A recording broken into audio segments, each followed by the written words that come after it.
Merci de votre fidélité. Bonjour à tous et bienvenue à ce 13h. Dans ce journal, le ministre de la Défense et des anciens combattants pour nous parler de la situation aujourd'hui au Mali. Bonjour, monsieur le ministre. Oui, bonjour. Et merci d'avoir effectué le déplacement. Merci. Alors, pour la première question, est-ce que vous pouvez nous parler de la situation aujourd'hui sur le terrain? La situation sur le terrain aujourd'hui, elle est consécutive à celle d'hier. Hier, comme vous savez, les forces armées avaient entrepris une action de reconquête d'un certain nombre de positions considérées comme des positions clés au sein de Kidal. Parce que vous savez, depuis les événements du week-end passé, le camp que nous occupons était resté le seul symbole de l'État à Kidal. Et donc les forces avaient entrepris une action pour reconquérir les autres secteurs, en particulier le gouvernorat. Le déroulement a connu deux moments, un moment favorable et un moment qui nous a été défavorable. Et à la suite de quoi nous avons replié, ou disons, nos forces se sont retirées. Et pour l'essentiel, aujourd'hui, nous procédons à une réorganisation de nos forces à partir de Gao et puis d'autres points. Au niveau du bilan, nous n'avons pas fini d'évaluer nos pertes en vies humaines. Nous savons seulement que parmi les pertes, il y a le colonel Faisal, malheureusement, avec d'autres.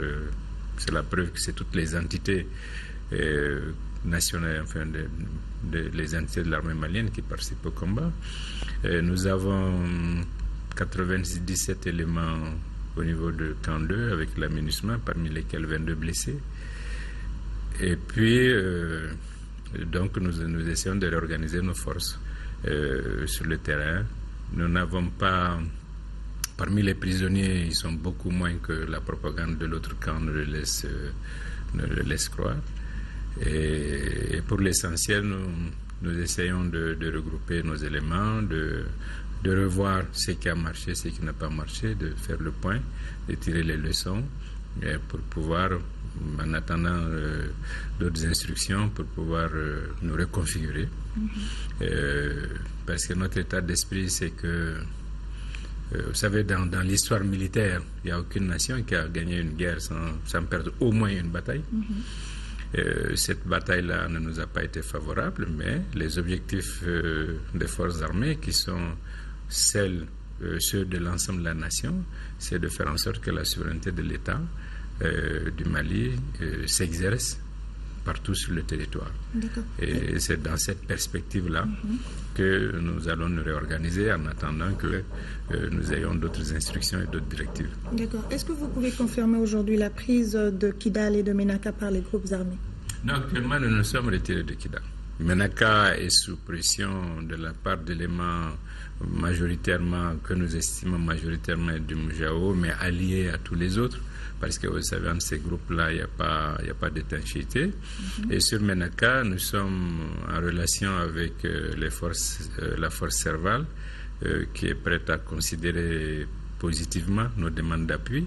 Donc nous sommes en relation avec la force Serval pour identifier la nature de l'appui que nous pourrions leur demander en fonction de l'évolution de la situation. Mais pour le moment, Menaka n'est pas tombé. Et partout dans les autres secteurs, nos positions sont intactes, à Tessalit, à Guelok, dans le secteur de Gao, bien sûr, dans le secteur de Tombouctou, dans la zone de l'Éré-Dura, parce que nous avons une vision de l'ensemble du théâtre. Et donc, pour l'essentiel, nous nous sommes retirés de Kidal à la suite, comme je l'ai dit, du retournement de la situation. Et nous continuons de toute façon à alimenter sur le plan logistique nos éléments qui sont sur Gao et puis dans d'autres secteurs. Et comme je l'ai dit, nous allons nous réorganiser, et reconfigurer nos dispositifs et tirer les leçons de l'action qui a été menée et puis attendre quelles vont être les orientations politiques. Mais pour le moment, les populations sont inquiètes, non seulement à Kidal, mais également dans les autres régions du Nord. Quelles sont les mesures prises pour leur sécurité? Il faut les mesures que nous prenons, comme je l'ai dit, en dehors de Kidal, dans tous les autres secteurs, nos positions sont intactes. Nous les renforçons pour faire face à toutes les velléités. À l'intérieur de Kidal, bien sûr, d'après les informations que nous avons, il y a des exactions sur les populations qui ne sont pas favorables à ceux qui ont le contrôle de la ville aujourd'hui. Mais je pense qu'il n'y a pas de...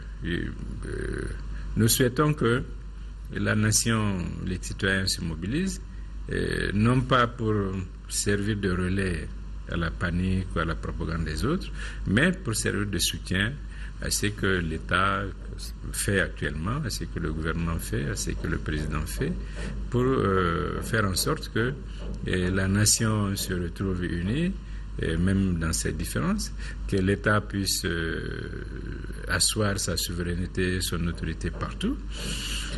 Et ce qui se passe depuis le week-end passé, depuis le week-end dernier, nous montre bien que la reconstruction de la paix civile, de la cohésion sociale, de la souveraineté de l'État, eh bien, c'est un processus de longue haleine. Il ne faut pas que dans ce processus-là, nous nous trompions ni de front, ni d'adversaire. Ni de front, ni d'adversaire. Et je crois que ça, c'est extrêmement important. Et je pense que le front dans lequel nous sommes, ou dans lequel nous devrons tous être unis aujourd'hui, c'est comment faire en sorte que l'État assure sa souveraineté sur l'ensemble du territoire. Par rapport aux forces armées, et comme je l'ai dit, vous savez, il y a dans ces circonstances-là une machine de propagande pour essayer de démoraliser et la population et les forces. Les assurances que je peux donner, c'est que nos forces ont l'essentiel de ce qui leur est nécessaire pour accomplir leur mission. Le théâtre militaire est changeant. Il peut être positif à un moment donné, être négatif.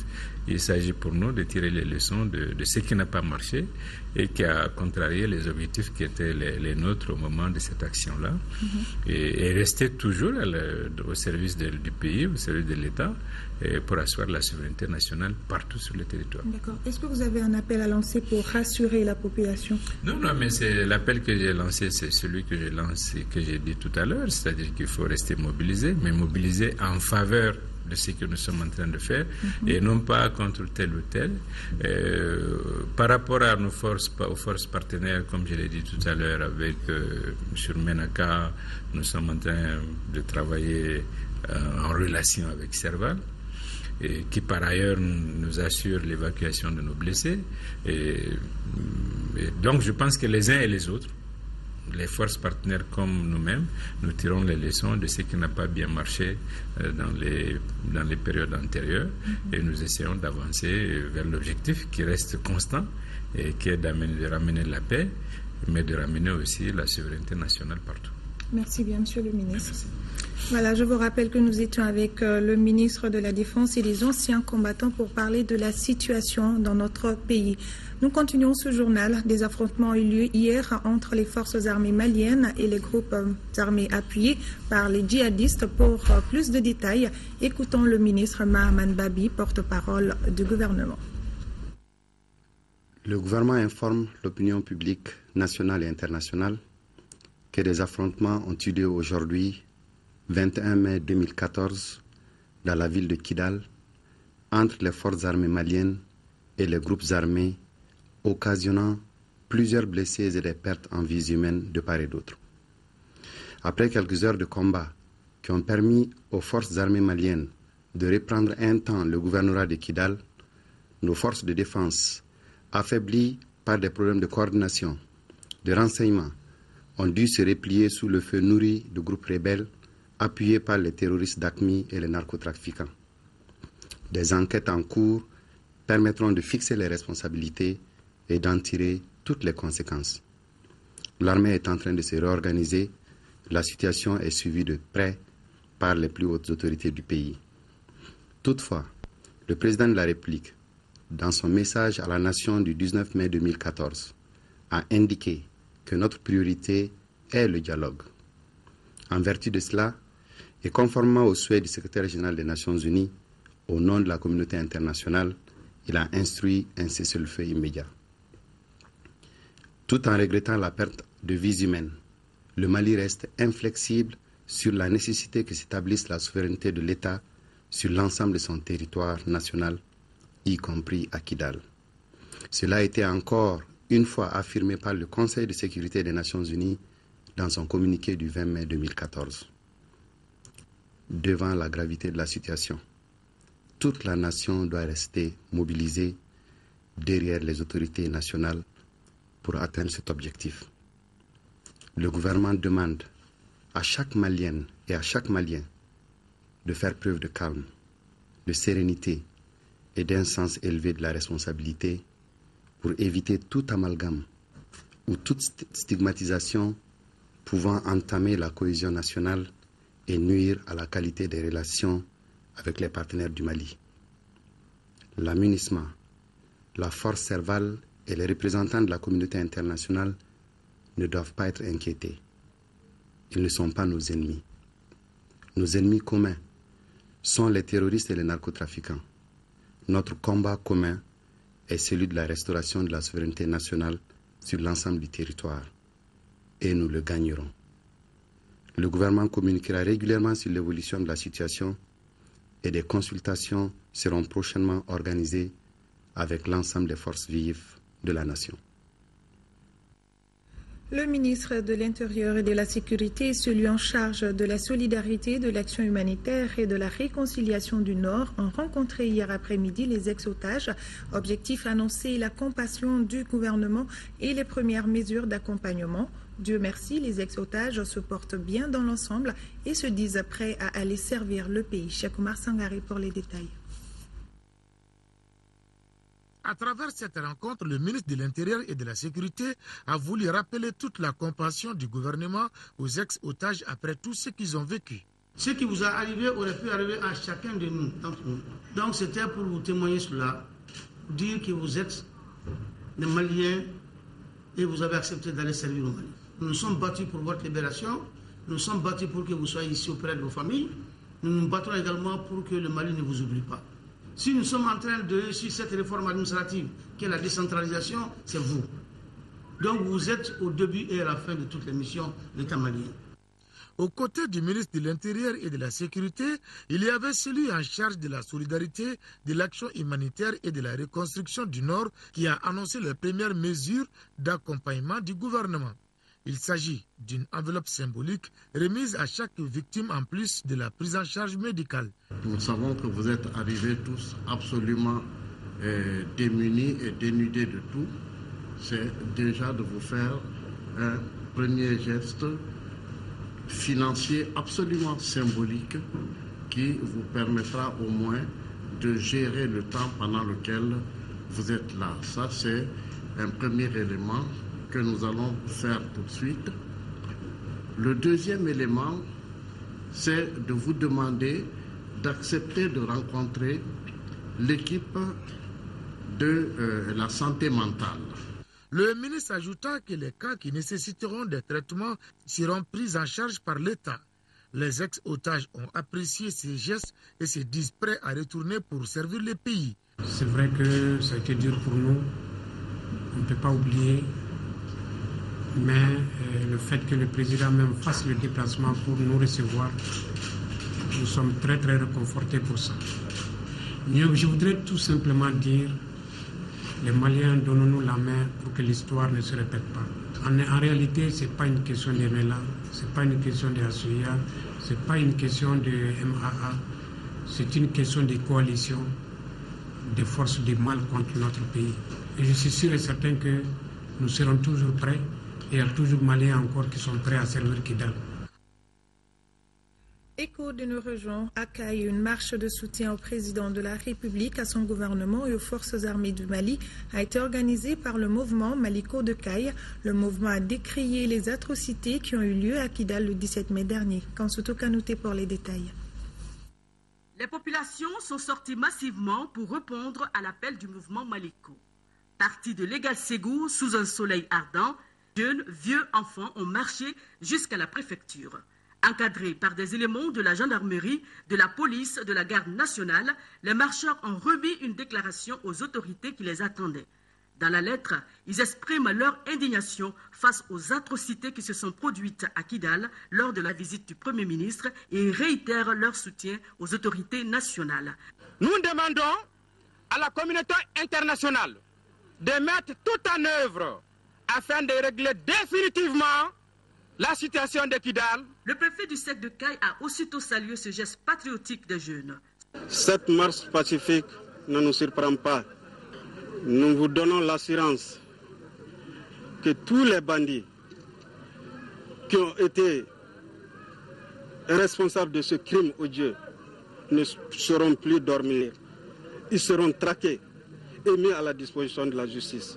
Cette marche de soutien au président de la République, à son gouvernement et aux forces armées du Mali s'est déroulée sans aucun incident. Dans le même registre et dans la même région, les syndicats des administrateurs civils de la région de Caille ont organisé une marche pacifique qui est partie de la mairie de Caille au gouvernorat. Les marcheurs ont dénoncé les atrocités et assassinats de leurs camarades survenus à Kidal le 17 mai dernier lors de la visite du Premier ministre. De ce fait, une déclaration a été lue par Isiaka Kanté, porte-parole des administrateurs civils de la région de Caille, au micro de Mahamadi Alioubari.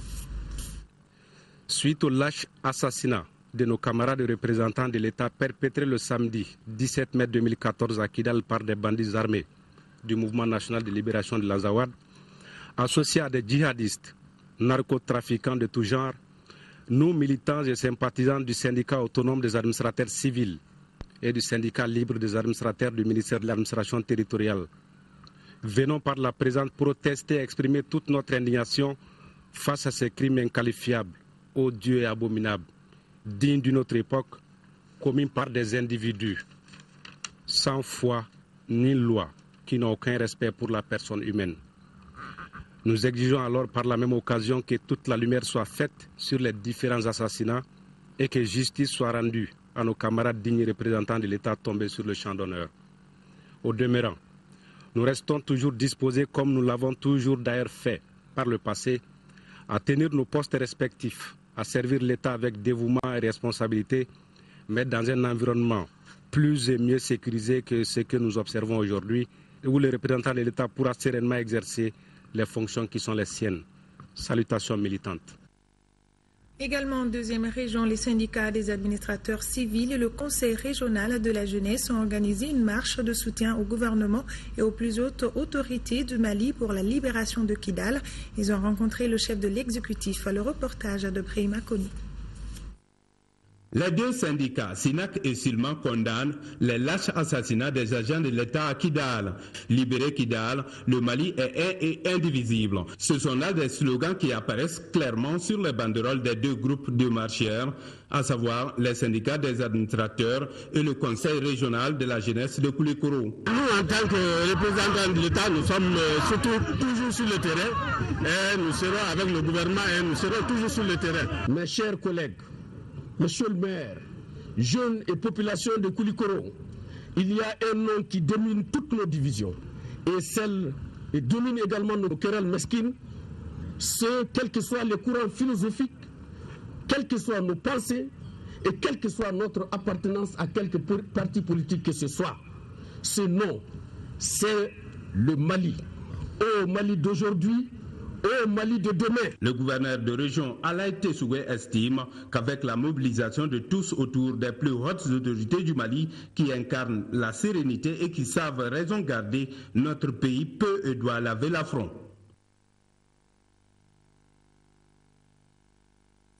Marche aussi à Ségou, le Conseil régional de la jeunesse de Ségou, les associations et organisations de la société civile apportent leur soutien aux autorités maliennes dans la conquête de l'intégrité territoriale. Une déclaration a été remise aux autorités régionales de Ségou. Le reportage de Fousseini Samake. De la place de l'indépendance au gouvernorat de Ségou, en passant par les quartiers Soukalakono et Banan Sabakoro, les marcheurs ont remis une déclaration aux autorités régionales de Ségou.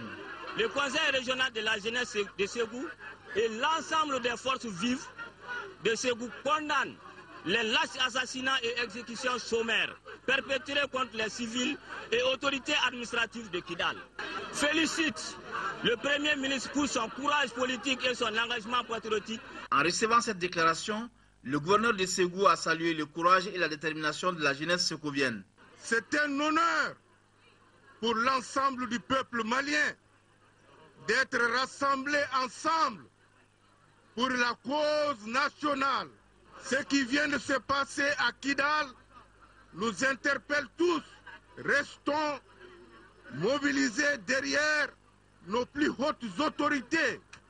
Cette marche, elle est citoyenne. Nous allons assumer notre mission partout sur le territoire malien.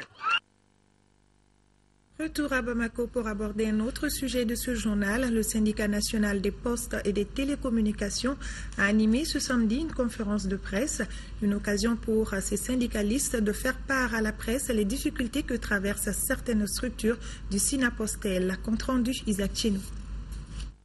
Au cours de cette conférence, les syndicalistes d'Orange Mali et Malitel ont exposé leurs préoccupations aux médias.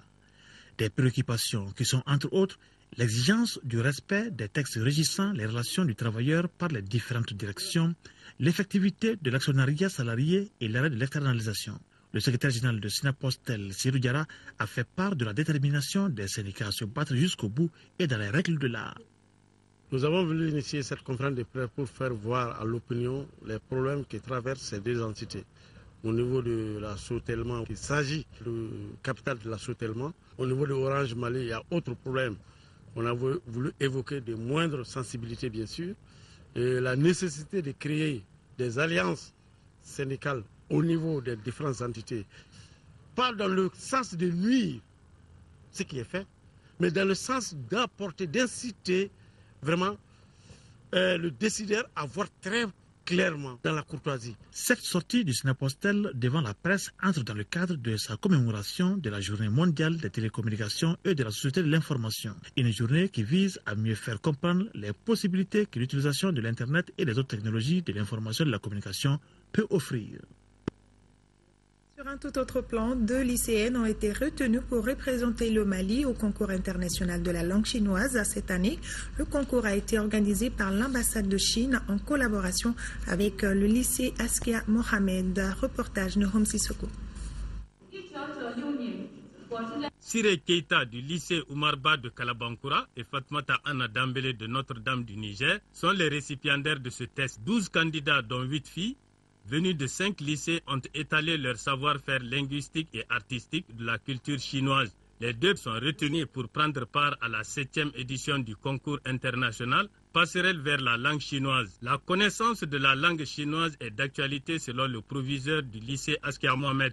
La langue chinoise renaît de ses cendres. Cette renaissance est galvanisée par la fabuleuse montée en puissance de la Chine. La langue, c'est un pont. C'est un moyen pour connaître un pays, une culture, une tradition et histoire aussi. Et j'aimerais vous encourager à apprendre cette langue et par cela, vous pouvez mieux connaître la Chine. La phase finale de ce concours international de la langue chinoise est prévue au pays du Dragon, courant dernier trimestre 2014. Bonne chance aux Maliennes. Conférences, débats, matchs de football et soirées culturelles, tels sont les temps forts de la journée culturelle de l'étudiant soniqué de la faculté de médecine, de pharmacie et d'odontostomatologie. L'objectif est la promotion de la culture soniquée. La cérémonie d'ouverture était présidée par le ministre de la Justice et des Droits de l'Homme, Garde des Sceaux, parrain de l'événement. Reportage à Batraoré. Les étudiants soninké de la faculté de médecine, de pharmacie et d'odontostomatologie estiment que l'identité culturelle est la première référence d'un peuple. C'est pourquoi la promotion de la culture soninké occupe une place de choix dans le programme d'activité de leur association. L'activité qui nous unit aujourd'hui aborde parfaitement notre objectif de rassembler les étudiants soninké, de partager la culture soninké avec les communautés sœurs de nos facultés et de créer un espace de formation et d'échange au bénéfice de tous les étudiants en particulier et de la population en général. Cette journée culturelle qui se veut une journée de communication a été mise à profit par le parrain de l'événement pour donner des conseils aux étudiants. La culture est une notion qui permet la fluidité de la circulation de la connaissance et la maîtrise technique même de ce qu'on fait. Le Mali ne peut s'en sortir avec une culture de la médiocrité, il faut en sortir clairement, franchement et avec courage, mais il faut le dénoncer d'abord et c'est à vous qu'il faut le faire. Ce défi-là, vous devez le relever pour le Mali. Des représentants d'étudiants des 8 régions du Mali ont assisté à la cérémonie d'ouverture de cette journée culturelle soninké de la FM Post. Parlons Parlons sport à présent. Jeux africains de la jeunesse à Gaborone 2014. Les équipes nationales olympiques prennent part à ce rendez-vous continental prévu du 22 au 31 mai 2014. Avant le départ de la délégation malienne, le ministre des Sports a rendu visite aux jeunes sportifs et leur encadrement pour leur apporter le soutien du gouvernement. C'était à l'aéroport international Bamako-Sénou. Diara Konaté nous en dit plus. Pour participer aux Jeux africains de la jeunesse, le Comité national olympique et sportif du Mali est en tête d'une importante délégation.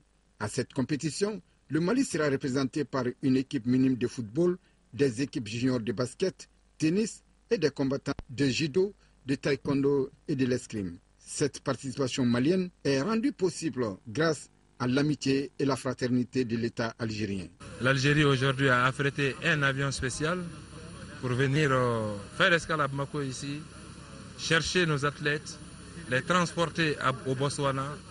D'abord, le geste est très amical, le geste est très fraternel, mais le geste est aussi un geste de solidarité. Nous sommes des pays voisins, nous avons des liens de fraternité et d'amitié qui ne datent pas d'aujourd'hui. J'ai également transmis à monsieur le ministre de la Jeunesse et des Sports, notre frère dont nous sommes si fiers, un message de son homologue, monsieur le ministre des Sports. Nous serons toujours à leur côté. En se rendant à l'aéroport international de Bamako, le ministre des Sports voulait aussi apporter tout le soutien des autorités et exhorter les jeunes sportifs à plus de courage. Ces compétitions n'ont d'autre sens que d'aider à augmenter la performance de nos athlètes. Et beaucoup de médailles, donc c'est quand même la moindre des choses que nous puissions attendre aujourd'hui de nos athlètes. Ces Jeux africains de la jeunesse sont prévus du 22 au 31 mai au Botswana. Nouvelle avant de boucler ce journal, le président de la République islamique de Mauritanie effectue ce jour 22 mai une visite de travail dans notre pays. Le protocole de la République invite à cet effet les corps constitués à 15 h. L'arrivée de l'avion présidentiel est prévue pour 15h30. Fin de ce journal. Merci à vous de l'avoir suivi. Je passe le relais à Haoui Touré pour les éditions du soir. D'ici là, prenez soin de vous et des autres et prions tous pour la stabilité dans notre pays. Que Dieu nous garde tous. Amen.